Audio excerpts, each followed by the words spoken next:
na buhay.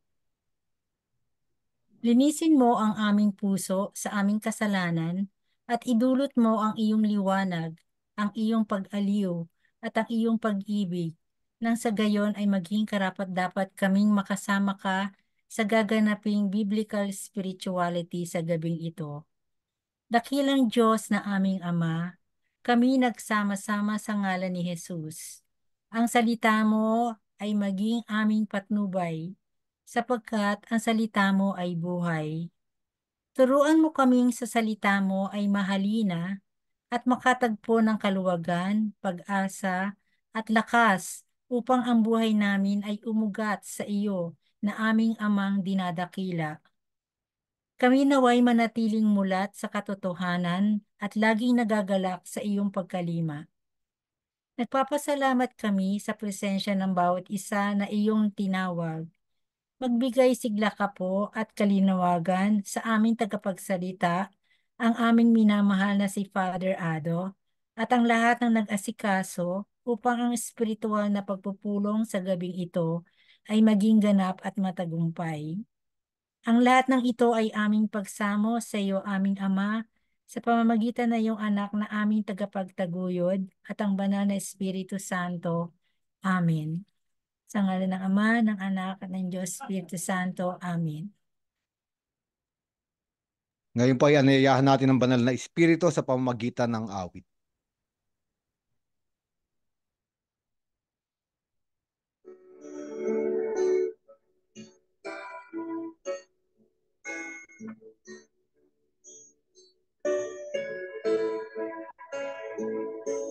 Halina, Espiritu Santo.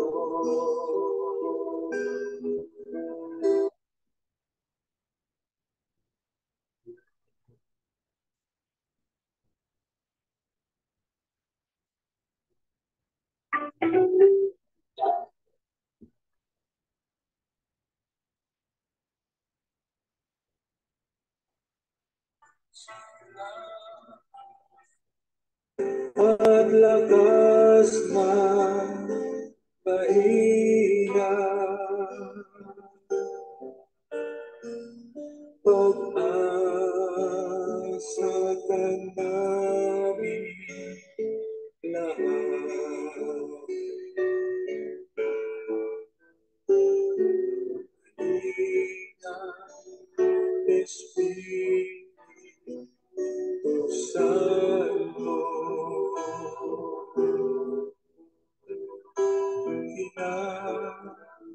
Kailangan kita,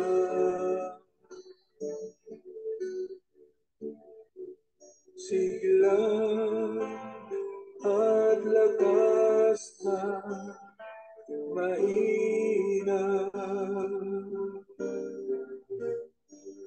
pag-asa ka namin lahat.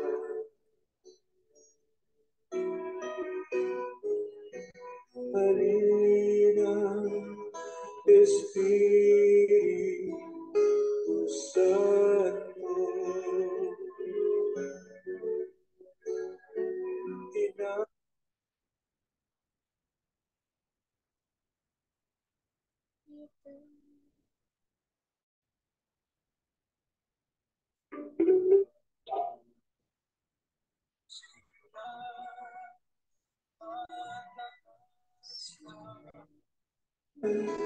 Mahina, pag-asa ka namin lahat.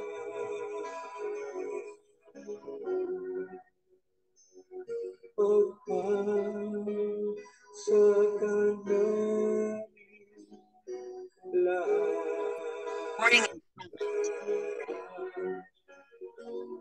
Pag-asa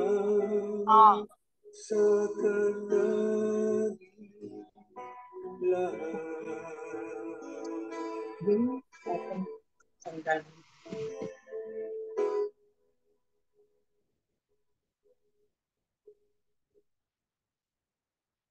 Ngayon po ay ating ipapahayag ang mabuting balita.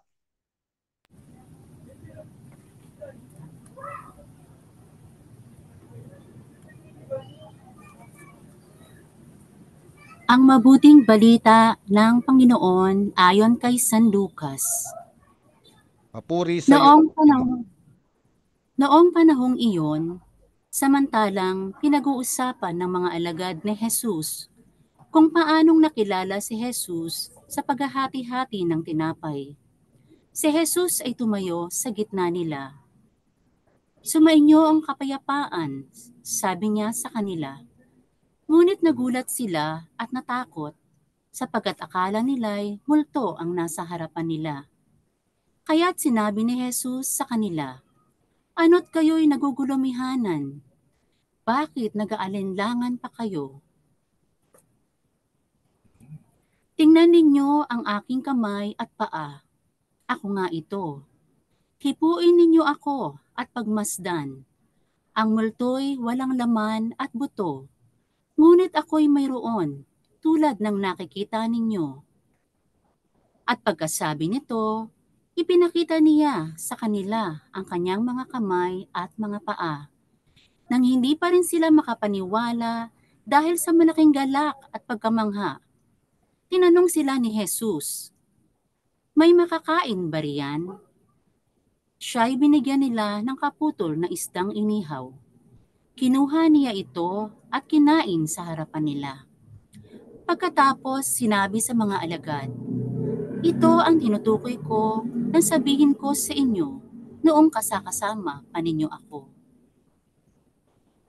Dapat matupad ang lahat ng nasusulat tungkol sa akin sa kautusan ni Moises, sa mga aklat ng mga propeta at sa aklat ng mga awit." At binuksan niya ang kanilang pag-iisip upang maunawaan nila ang mga kasulatan. Sinabi niya sa kanila, "Ganito ang nasusulat, kinakailangang magbata ng hirap at mamatay ang Mesiyas at muling mabuhay sa ikatlong araw. Sa kanyang pangalan, ang pagsisisi at kapatawaran ng mga kasalanan ay dapat ipangaral sa lahat ng bansa, magmula sa Jerusalem. Kayo ang mga saksi sa mga bagay na ito." Ang mabuting balita ng Panginoon.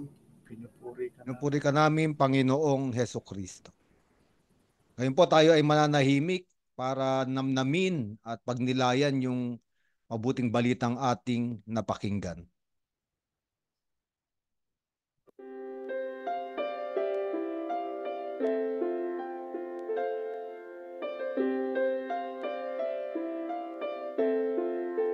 Sikat ng umaga, buhos ng ulan, simoy ng dapit-dapit, sinag ng buwan, nais na malinaw, dagat na bughaw, gayon ang Panginoon, Noong Jesus ng aking buhay. Saan man ako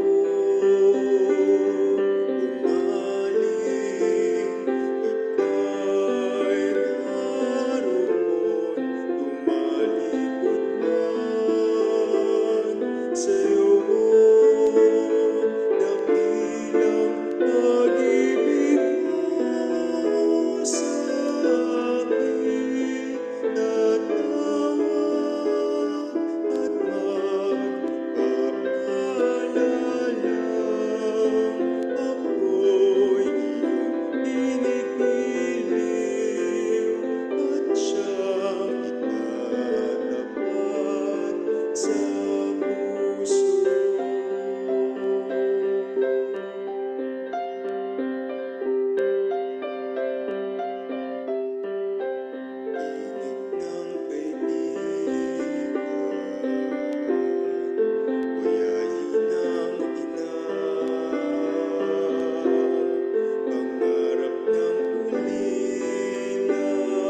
Ngayon po ay sisimulan natin ang ating pagninilay. Ang pagninilayan po natin ay ang Ebanghelyo sa darating na linggo. Ito po yung ikatlong linggo ng Pasko ng Pagkabuhay, no? At ang gospel text ay sa Ebanghelyo ni San Lucas, chapter 24, 35 to 48. Makikita natin na nagkita-kita sila sa isang lugar. Pero ang panimula sa verse 35 ay yung dalawang alagad, no, na nagpunta sa Emmaus. Lumalayo sila sa Jerusalem, nagpunta sila sa Emmaus, at doon nakatagpo nila o nakasabay nila sa paglalakad ang ating Panginoon, no? At ito po ang konteksto ng ating pag-uusapang ebanghelyo ngayon. At hindi natin mauunawaan itong ebanghelyo na ito kung hindi natin babalikan yung mga verses, no, yung mga bersikulo na nauna, no, lalo pa nga yung dalawang alagad na papunta sa Emmaus, no. Kung babalikan natin, ang dalawang alagad na ito ay tumatakas o lumalayo papunta sa Jerusalem. At bakit sila lumalayo? Dahil sila ay nabigo, no? Nalungkot. Pero hindi nila nauunawaan kahit na ilang ulit nang sinabi ni Hesukristo na kailangan niyang pumunta sa Jerusalem, doon magdusa, pahirapan ng mga otoridad na reliyoso, doon siya mamatay, pero sa ikatlong araw ay mabubuhay siyang muli. So ilang beses, no, meron nga tinatawag na three predictions. Tatlong ulit itong inulit-ulit ni Jesus sa kanila, no, na siya ay mamamatay pero siya ay mabubuhay, no? Kaya nga sa Ebanghelyo ni San Lucas makikita natin si Jesucristo na palaging nakatuon sa Jerusalem, no, para ganapin yung mission niya. No, halimbawa, naalala natin sa Transfiguration sa Ebanghelyo ni San Lucas sa Luke chapter 9 verses 30 to 31, nakausap niya roon, no, si Moises at si Elias, no? Nandun siya sa bundok ng Tabor at sabi roon, ang pinag-uusapan ni Moises, ni Elias at ni Jesus ay yung kanyang sa Greek Exodus, no, sa Jerusalem. Pinag-uusapan nila yung papunta sa Jerusalem. At si Jesucristo ay pupunta ron para pumasok sa kanyang Exodus. Ano ba yung Exodus? Alam natin yung Exodus, ito yung Passover, no? Yung Passover, yung pagtawid mula sa pagkaalipin papunta sa paglaya. Pero kay Jesucristo, sabi ni San Pablo, si Jesucristo ay Paskwa, siya yung Pasko ng pagkabuhay dahil hindi siya tumawid mula sa Ehipto papunta sa lupang pangako, kundi mula sa kamatayan papunta sa buhay. Kaya nga ang Jerusalem sa Ebanghelyo ni San Lucas ay itong kaganapan na ito ng pagtawid ng ating Panginoon mula sa kamatayan papunta sa buhay, no? Kaya nga paulit-ulit niyang sinabi, no, na pupunta talaga ako sa Jerusalem at doon ako papasok sa aking Paskwa, sa aking pagtawid mula sa kamatayan papunta sa buhay. Kaya nga sinasabi niya ron sa dalawang alagad, no, sa naglalakad papunta sa Emmaus, sabi niya, hindi niyo ba nauunawaan yung sinabi ng mga propeta? No, sabi nga ni Jesucristo sa Ebanghelyo rin ni San Lucas, walang propetang namamatay sa labas ng Jerusalem. Lahat palagi sa loob ng Jerusalem. No, kaya nga sabi ni Jesucristo rito sa mga alagad na ito nung naglalakad papuntang Emmaus, sabi niya, foolish, mga hangal, dahil hindi niyo nauunawaan ang salita ng Diyos. Ngayon, ang tanong natin, bakit kaya hindi nila nauunawaan yung salita ng Diyos? Kahit pa nga kasabay na nila si Jesucristong naglalakad, wala silang mata para makita ang Panginoon. Sabi roon sa Ebanghelyo, no, na yon, their eyes were restrained. Ibig sabihin, parang may nakaharang sa kanilang mga mata. At yung sumunod na verse, sabi, because they were downcast. Downcast. Malungkot. Actually, hindi lang malungkot eh. Pag tinawag na downcast, sa Tagalog, nakatungo. Yung taong malungkot, para palagi siyang nakayuko. Nakatungo sila, naglalakad. Nakakita na ba kayo nung mga taong sobrang nabigo sa buhay, nasaktan? Pag naglalakad sa kalsada ay nakatungo. Hindi nga tinitignan kung saan papunta, nakatingin sa lupa, no? So malalim yung kahulugan nitong kalungkutan na ito, no? Ang ibig sabihin ng isang taong malungkot, wala kang nakikita kundi yung lupa at hindi mo nakikita yung langit. No? Kung maaalala natin, ito ay nakaugnay doon sa isang babae, no? Naalala natin sa Ebanghelyo ni San Lucas din, sa isang babae nasa sinagoga, 18 taon na, no? 18 taon na nakayuko, no? Double bent woman. At ito'y pinagaling ni Jesucristo. Anong ibig sabihin nito? Pag tayo ay nakayuko, ang nakikita lang natin ay lupa at yung ating sarili. Hindi natin maitaas yung ating mga paningin sa langit. Ibig sabihin, yung buhay natin ay walang interpretasyon na nanggagaling sa langit, no? Kaya nga ito yung humaharang, ito yung nakakahadlang para makita nilang kasama nila si Jesucristo sa paglalakbay, no?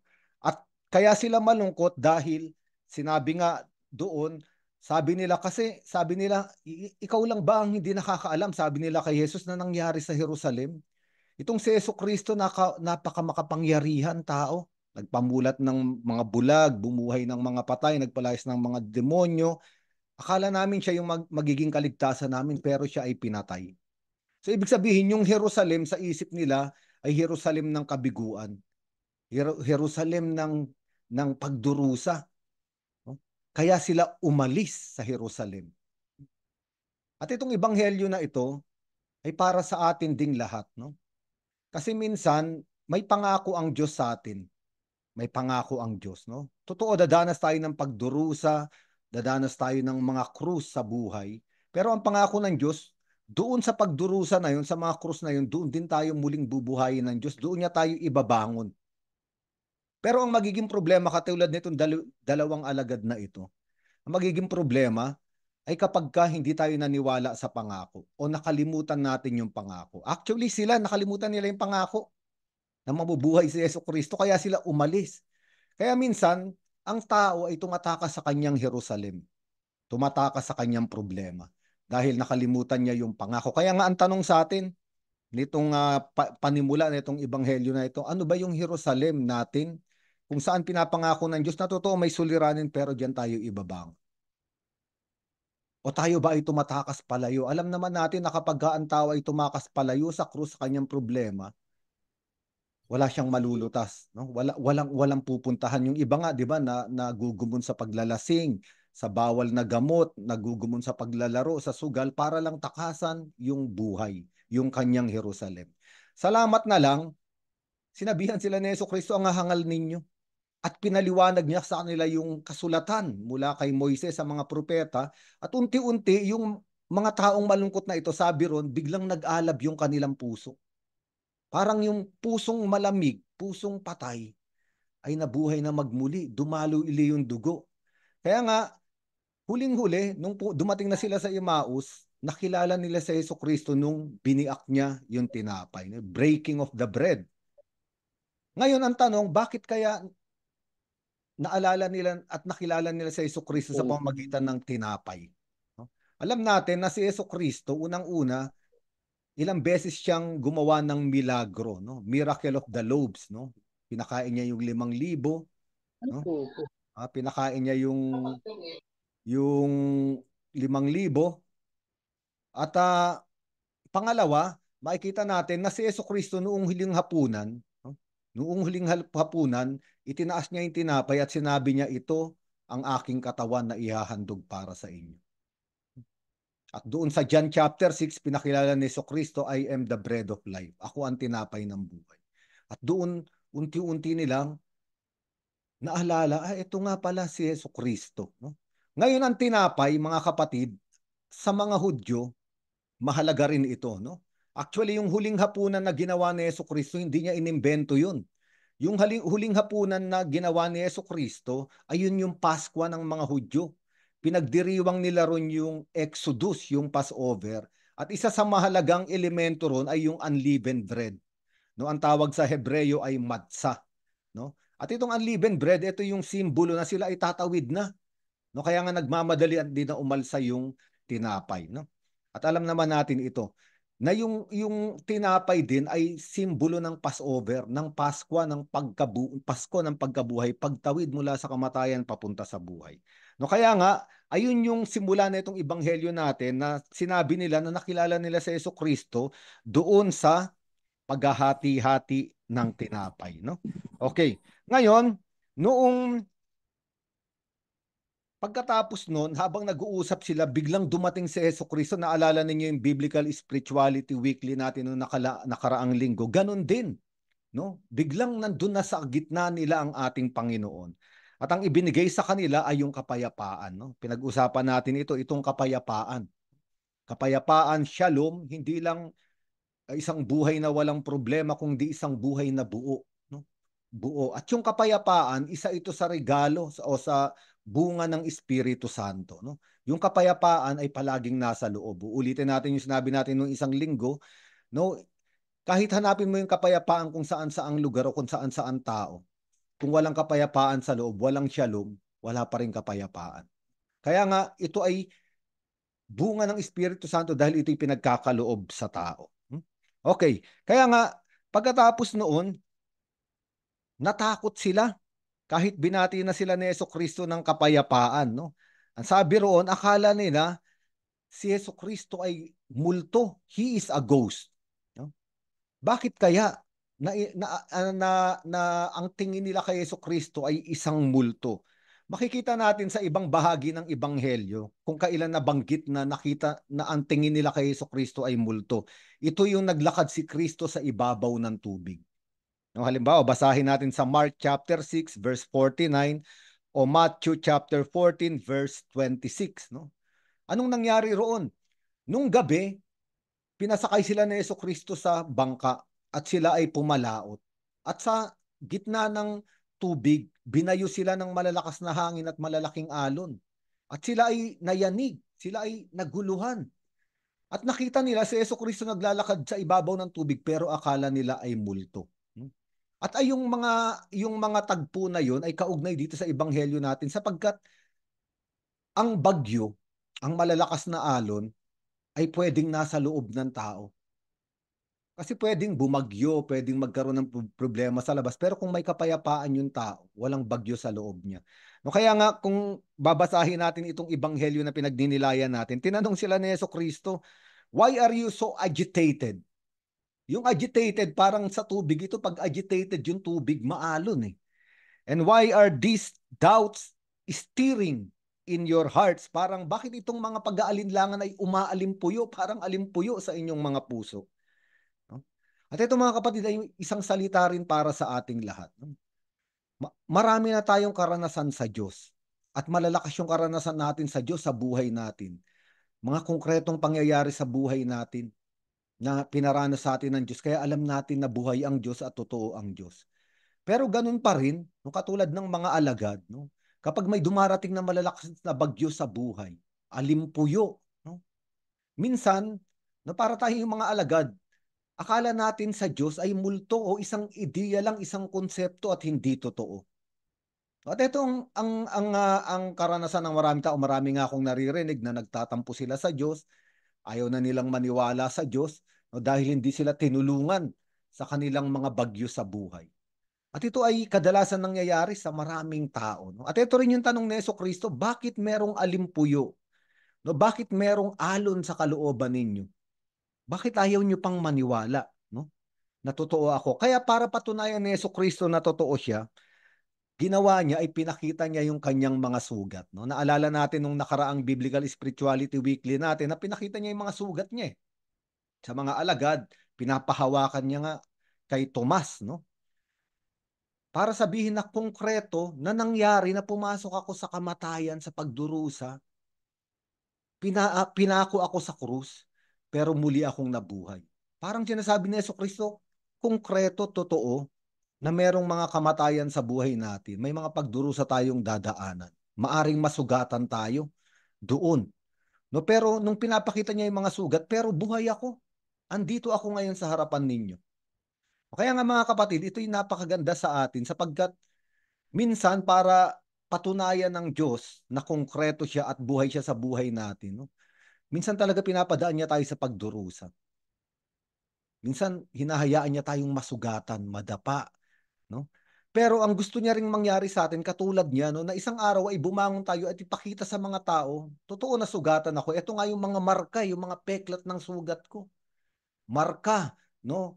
Tanda ng kabiguan, tanda ng pagtataksil sa akin, o tanda ng sarili kong pagkakamali, tanda ng aking mga kasalanan. Ako'y naalipin noon sa maraming kasalanan. Ito'y mga sugat, pero ngayon pinapakita ko sa inyo dahil magaling na. Dahil muli nang nabuhay. At ito mga kapatid, yung patotoo. Mamaya nga, sa huling versikulo na itong ating ebanghelyo, sinabi ni Jesucristo, kayo ang mga saksi.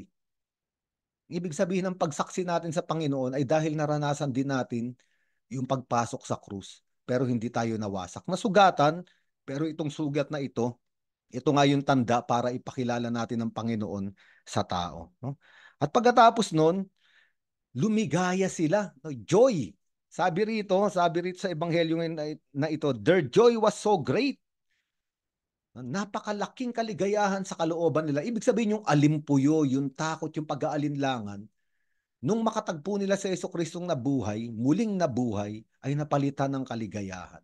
Etong joy ay isa na naman sa fruits of the Holy Spirit. No, kanina, di ba, peace? At etong joy, ito ay bunga rin ng Espiritu Santo.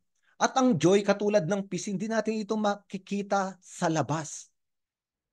Kung wala sa loob natin itong kaligayahan o kasiyahan, maghanap man tayo, mamalimos-nan tayo, maghanap tayo ng kaligayahan sa iba-ibang lugar, wala pa rin kaligayahan. No? Pero kung merong kaligayahan sa puso ng tao, kahit hindi siya lumabas ng bahay, dahil nasa kanya yung kaligayahan, maligaya siya. Meron nga akong kilala, binibisita naming madre, sa ano siya, Di bali, sa Xiaomi, sa ay Redmi, ano to?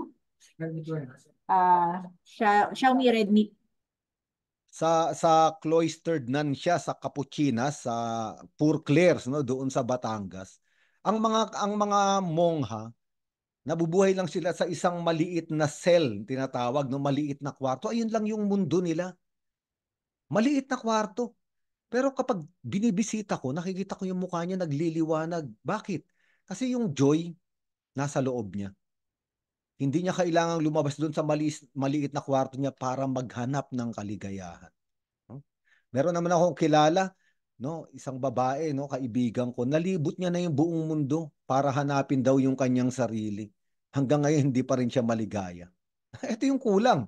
Maaring yung Espiritu Santo ay hindi pa inilalagay, ibinubusi itong kasiyahan na ito. Kaya nga itong mga alagad na ito, doon sa maliit na silid na yon na puno ng takot, binigyan sila ng ligaya.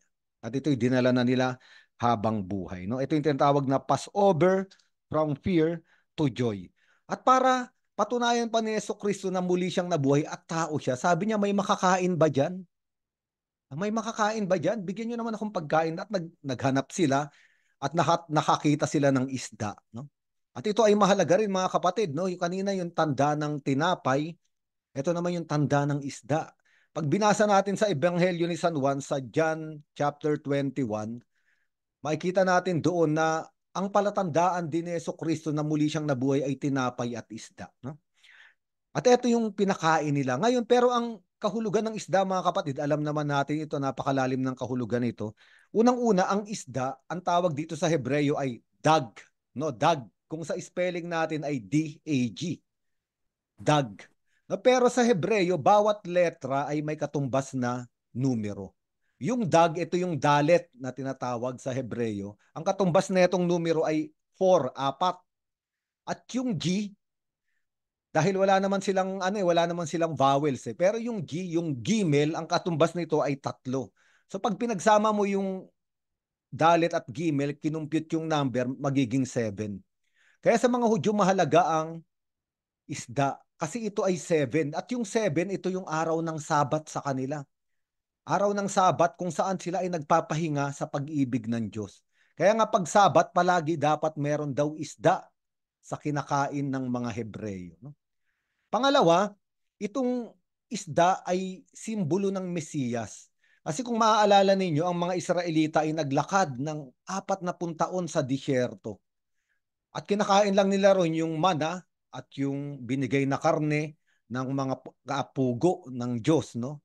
Ngayon, iniisip nila na ang lupang pangako ay lugar na may tubig, hindi na disyerto, lugar na may buhay.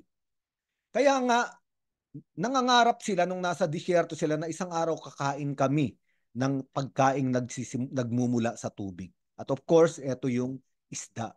No, kaya nga, yung isda ay simbolo ng lupang pangako, ng kaligtasan, nandun na sila malapit sa tubig ng buhay. No? At alam naman natin sa Griego, ang salitang isda ay iktus, no? Naririnig niyo na to, iktus, no? Ayun naman talaga literal iktus, pero yung iktus ay acronym din para sa Kristyanismo, sa mga Kristiyano. Yung iktus ay acronym ng Jesus Christus Theos Huios Soter. Pag tinranslate sa English ay Jesus Christ, Son of God the Savior. No, kaya nga sa sinaunang simbahan pa lang, isa sa mga simbolo ni Jesucristo ay isda, no? Ay isda. No, kaya nga tinawag niyang mga apostol ay mga mangingisda at sinabi niya, simula ngayon, kayo ay mangingisda na ng tao. Anong ibig sabihin nun? No, anong ibig sabihin nun? Yung isda ay kukunin sa tubig.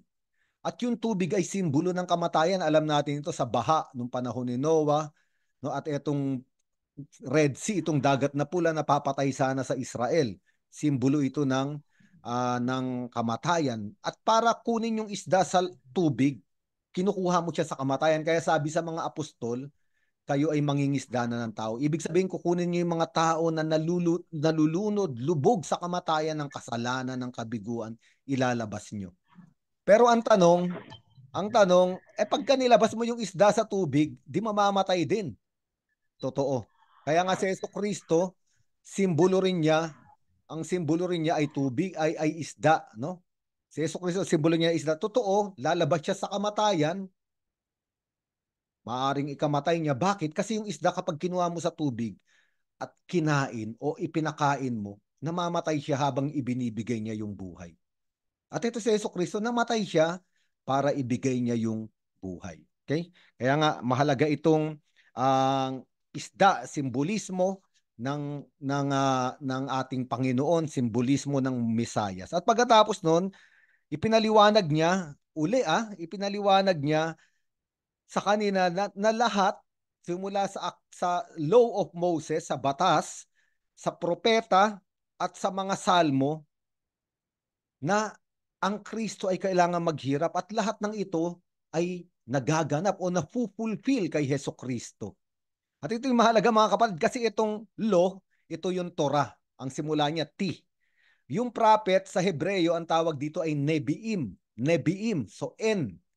Yung Psalms, ito ay kasama ron sa grupo ng mga libro na tinatawag na writings, Ketubim. Kaya nga sa mga Hebreo, ang tawag nila sa Bible nila ay Tanakh. Torah, Nebiim, Ketuvim. At sabi ni Jesucristo, itong Tanakh, itong lumang tipan, ay nagaganap sa akin. No? Kaya nga, maniwala kayo sapagkat ang puso ng kasulatan ay si Jesucristo, lumang tipan man o bagong tipan. Kaya nga, palagi, mahalaga yung relasyon natin sa ating Panginoong Jesucristo upang totoong maunawaan yung banal na kasulatan sa lumang tipan man o sa bagong tipan. No, at pagkatapos noon, sinabi niya uli na totoo mamamatay yung Kristo pero mabubuhay ng 3 araw. At itong 3 araw ay mahalaga ito, no? Halimbawa sa Genesis chapter 22, nung sabi ng Diyos ialay ni Abraham yung anak niyang si Isaac, nung naglalakad na sila, after 3 days, sabi ro na nakita ni Abraham yung bundok. No? Yung bundok kung saan iaalay si Isaac. Pero dahil siya ay father of faith, no? Noong 3 araw na yun, makikita niya rin, no? Sabi niya na hindi mamamatay yung anak ko. Sabi niya kasi, tinanong siya ni Isaac, asan yung iaalay? Sabi niya, God will provide. Sabi ro, no? At the 3rd day, he lifted up his eyes at nakita niya yung bundok. Pero pag binasa natin yung Genesis chapter 22 na yun, sinundan pa iyon nung isa pa, no? Nung pinigilan ng anghel si Abraham na patayin si Isaac, sabi roon, inulit yung salita, he lifted up his eyes and he saw the ram, yung tupa, no, na magliligtas kay Isaac, no, na iaalay, no. Kay Osea, mababasa rin natin chapter 6 verse 2. Sabi roon, after 2 days he will revive us, on the 3rd day he will raise us up, no, that we may live in his sight. Sa mga propeta pa lang, itong 3 araw ay araw na ng pagkabuhay. No? Ngayon, sabi rito ni Jesucristo, kaya nga simula rito ay ipapangaral nyo ang kapatawaran ng kasalanan. Pero simulan nyo sa Jerusalem. Napakaganda nito sapagkat Kaya naman namatay si Jesucristo sa krus. Kahit sa krus pa nga lang, sinabi niya, patawarin mo sila, hindi nila alam yung kanilang ginagawa. Kaya siya namatay, totoo, para bayaran yung ating mga kasalanan. No? Bayaran yung ating mga kasalanan. Sabi nga sa Psalm 130, kung mababasa niyo yung Psalm 130, if you take into account our sins, O Lord, who will escape condemnation? Sabi ron, kung bibilangin mo talaga, Panginoon, ililista mo lahat ng aming mga kasalanan. Napakahaba, hindi namin kayang bayaran. But in you, we find forgiveness. Actually, yung kamatayan ni Jesucristo sa krus, yung pagdanak ng dugo niya, binura yung listahan na yun, mga kapatid. Binura yung mga listahan na yun. No? Kung nakaranas kayo na may malaki kang utang at may nagbayad para ron sa utang mo, napakalaking kaligayahan sa atin yun. Kaya nga ito yung ipapahayag mula sa Jerusalem. At ito, binigyan na naman ng diin itong salitang Jerusalem. Sa Jerusalem, dito kayo magsisimula. No? Kasi dito namatay at dito rin ako muling nabuhay. At dito nagsimula yung pagpapatawad ng kasalanan at yung paghahayag ng pag-ibig ng Diyos. Kaya nga pinag-uusapan natin kanina yung Jerusalem. Bakit ba tayo tumatakas sa Jerusalem? Bakit tayo lumalayo sa Jerusalem? Ayun yung ginawa ng dalawang alagad eh. Pero ngayon sinasabi ni Jesucristo, ngayon, sisimulan yung magpahayag ng kapatawaran ng kasalanan sa Jerusalem. Aalis kayo sa Jerusalem, lalayo kayo, pero iba na ang dahilan. Hindi na dahil bigo ka, hindi na dahil nalungkot ka. Iba na ang dahilan. Aalis ka sa Jerusalem para ipahayag yung mabuting nangyari sa Jerusalem. Kanina, umaalis yung dalawang alagad dahil bigo sila. Ayun yung tingin nila sa Jerusalem. Kasi hindi nila inantay na maganap yung pangako. Tumakas na agad sila sa krus. Pero ngayon nakita nila, napatunayan nila sa harapan ng kanilang mga mata, aalis sila isang araw sa Jerusalem, pero iba na yung dahilan.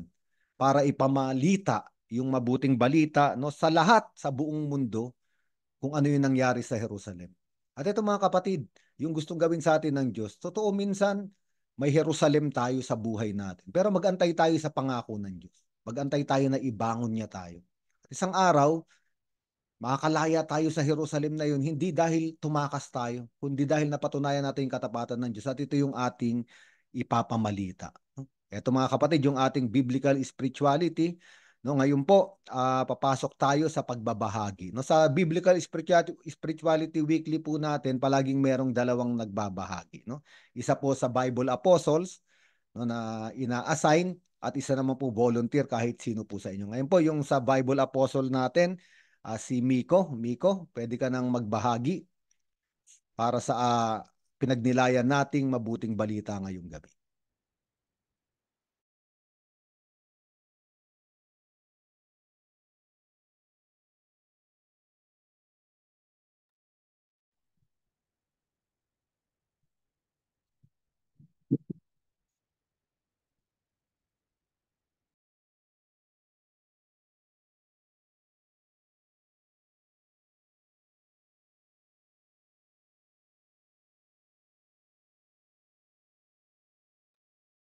Sige, Miko, pwede ka na magsalita. Sorry po, Father. Nais ka na po yung camera. Yes, ayan. Rinig po ba, Father? Sige, okay, go. Ay po. Ayun, saan po, sumainyo ang kapayapaan. Kaya nga po ng yung dalawang alagad doon, nagdusa muna sila, nagdusa muna si Kristo bago na yung kapayapaan. Sa akin po, Father, sa may nagdaan na panahon, naranasan ko po yung magdusa. Talagang dumating po sa punto na may pinagsisihan po ako na talagang sa mahabang panahon po. At yun dun po na nakikita ko si Jesus na siya po yung nag-guide sa akin para malagpasan po yun. Talagang ah inaano ko po yung sarili kong makarecover dahil sa pagdurusa po na yun. At sa pamamagitan po ng pagsiserve, pagbibigay po sa kanya ng panahon, pakipag-usap po sa kanya, doon ko po Doon ko po unti-unting nahi-heal yung sarili ko. Unti-unti ko pong nakikita yung sinasabing kapayapaan. Matagal ko pong tinago yun na sa sarili ko. Kaya nung lalabas yun, parang ito na yung panahon na maghihilom na lahat ng ng dusa ah, na nararamdaman ko. At yun po, hanggang pinagpapatuloy ko po yung pagbibigay ng salita ng Diyos, pagsiserve po sa Kanya, lahat po ng kaya ko pong gawin para ah, mas ma mas ma-enhance po yung yung pakikipag-ugnayan ko po sa Panginoon. Yun po, simula po nun nung nangyari yun, unti-unti ko na pong natutunan ang buhay na maging payapa. Tapos unti-unti ko na din pong natutunan sa buhay yung paano maging tama at lumapit palagi sa lahat ng pagkakataon. Lumapit po lahat lagi sa kanya. Sa ganun po na mga ginagawa ko yun po. Ito po ako ngayon may mga problema pa rin pong dumarating, pero dahil nga po sa napagdaanan ko na mga pagsubok, nandyan si Jesus para kausapin siya para tulungan sa mga biyayang ibibigay niya, dahil yun nga po, gaya ng sabi niyo na dadaan mo na sa dusa bago pa makamtan yung kapayapaan o pangako na pangako niya bago pa makuha ang pangako niya. Kaya yun po, sa pakikipag-usap po sa kanya, may mga biyaya po na dumarating sa amin. Hindi man po ah, hindi man po palagi, pero palagi naman pong may mga biyaya pong dumarating sa amin. Yan po, Father. Salamat, Miko. O ngayon, kung sino man po ang nais magbahagi, pwede po kayong mag-unmute, no? Ibukas yung video at pwede po kayong magbahagi.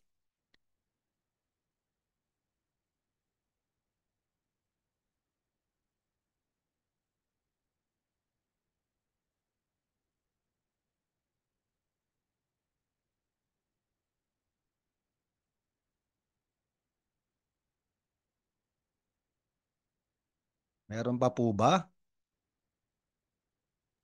Ako nice ko magbahagi. Sige po, pwede po Totoo kayo yung sinabi. magpakilala po muna kayo Sorry. para Ako po si Benhar. Um, Nais ko taga saan magbahagi ka, Ben-Hur? Taga saan ka? ako Anong ay parokya? taga St. Francis po. Mandaluyong. Mandaluyong, yes. Ah, Um, sige.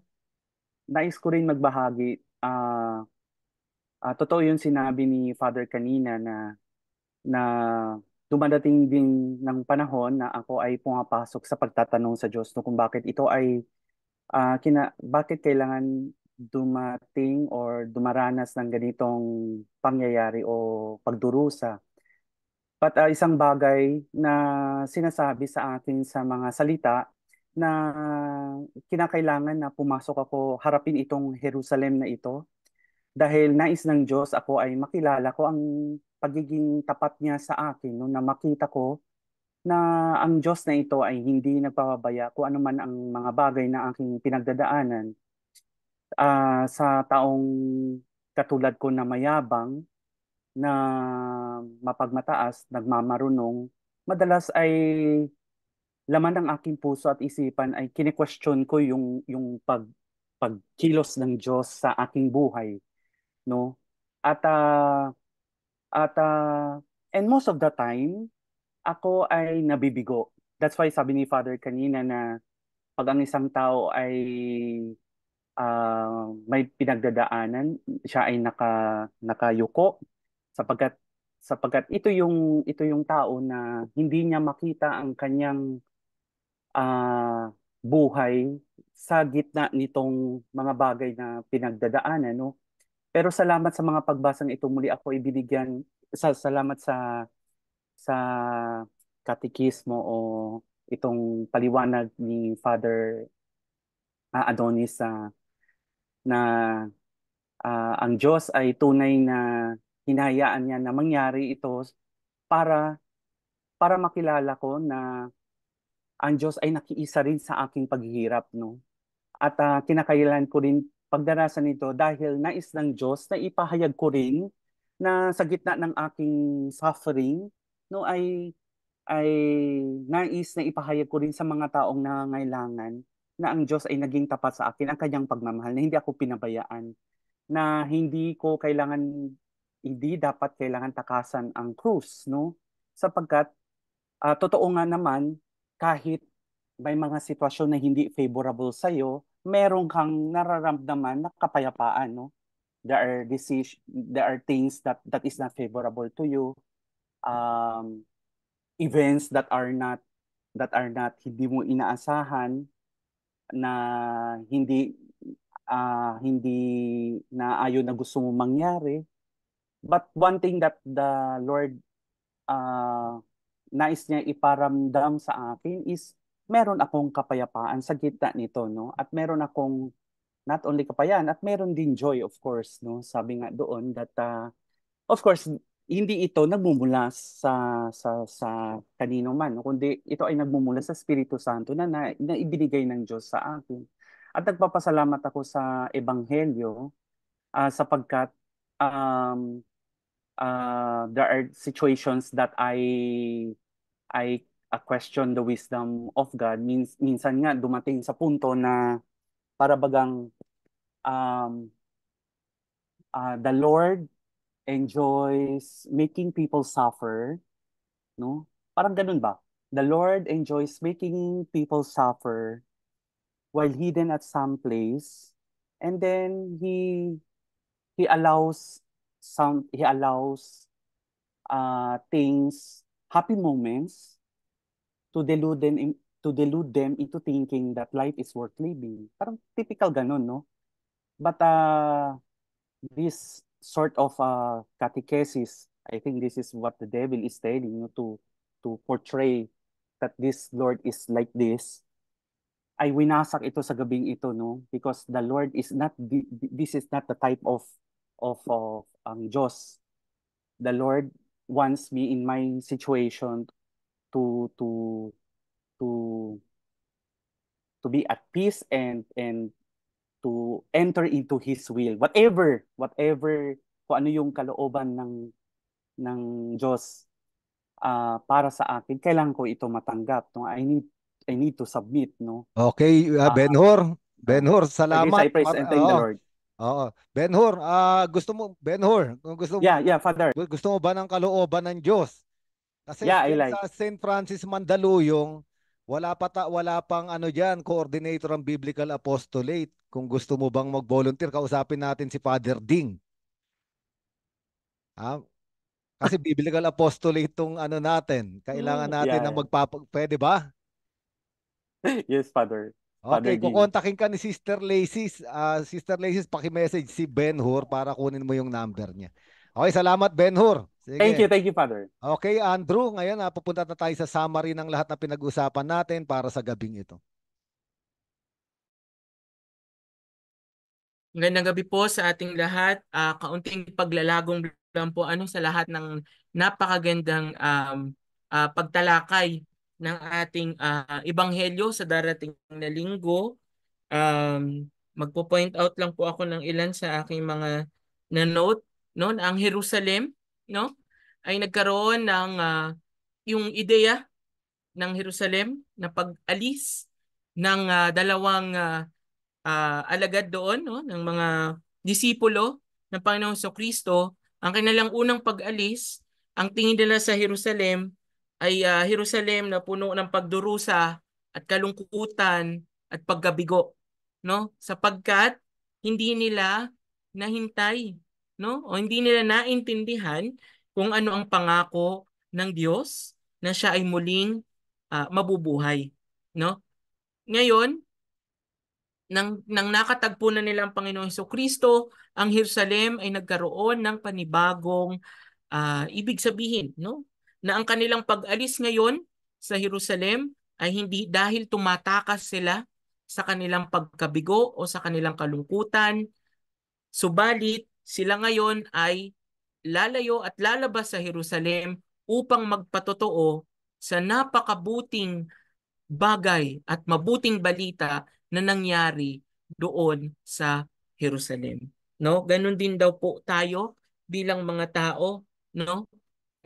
Yung mga Jerusalem ng ating buhay, mga problema, mga pagsubok dumarating sa atin na nais nating takasan, no? Subalit pinapaalalahanan tayo ngayon ng ebanghelyo at sa pamamagitan ng pagtalakay ni Father Ado na ang mga Jerusalem na ito, ating problema at krus sa buhay ay upang bigyan natin ng kaluwalhatian ang Panginoong Diyos, no? Na tayo pagkadaan natin sa mga pagsubok na ito na ating mga pagdaraanan ay maging patunay, no, ng pagmamahal ng Diyos sa atin na binigyan tayo ng pag-asa na ang ating kalungkutan ay naging kaligayahan, no?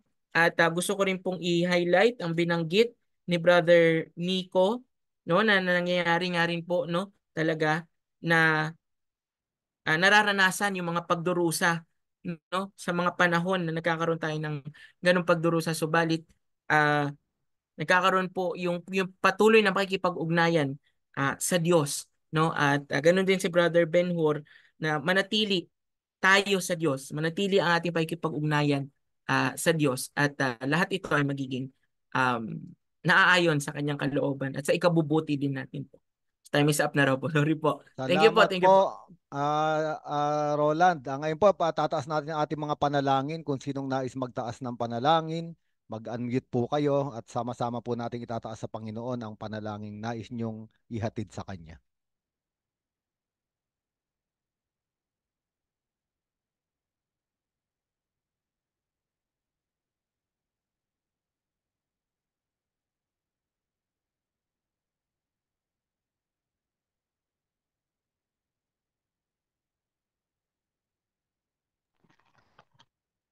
Panginoon, Panginoong, sige po, Sister Irene, go ahead. Sunod ako. Panginoon, maraming salamat po sa kaliwanagan na iyong binigay. Tulungan mo po, Panginoon, sa aming pagkikita sa bagong Jerusalem ngayon, sa aming buhay, ay ito ang maging basihan upang kami po ay makapagbigay ng panibagong witnessing sa ibang mga tao na naghahanap sa iyo upang ang kanilang buhay ay maging makahulugan. Ito po ay aming panalangin sa pangalan ni Jesus. Panginoon, dinggin mo ang aming panalangin. Amen. Panginoon, nananalig po kami sa iyo at lumalapit kami sa iyo, Panginoon, sa mga krus, pagsubok at problema na aming kinakaharap at kaharapin. Nawa, Panginoon, sa pamamagitan nito, kasangkapanin mo po kami upang ang lahat ng ito ay mapagdaanan namin at mapagtagumpayan namin sa ikapupurit ikararangal ng iyong pangalan. Ipinapanalangin din namin ang lahat ng mga nagdurusa sa panahong ito, sa oras na ito, sa sakit o pinansyal o kung anumang mga problema. Panginoon, manatili ka sa aming tabi, kami akayin at iyong palakasin. Manalangin tayo sa Panginoon. Panginoon, dinggin mo ang aming Panginoon, panalangin. hingin mo ang aming panalangin. Panginoon, tinataas namin sa iyo ang mga tao sa kasalukuyan ay nawaway sa nawa, Panginoon, ikaw na aming tagapagligtas ang patuloy na magbigay ng liwanag sa mga daan na magdidilim para sa aming Panginoon. Nalangin tayo. Panginoon, dinggin mo ang aming panalangin. Hingin mo ang aming panalangin.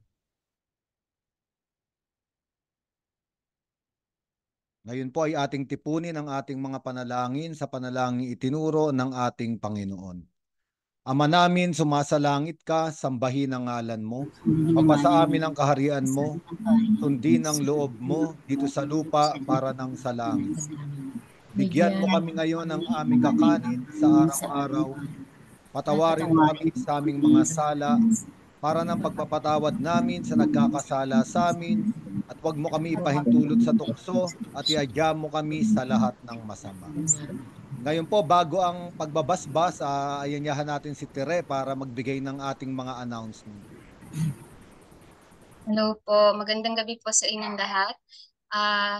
Yun po, para sa announcement po natin, pinapaalalahanan po yung mga Bible coordinators para po sa ating monthly permission and meeting sa gaganapin po na sa darating po na April 20, Sabado, simula po ng 9 a.m. hanggang 12 noon sa Lay Course po.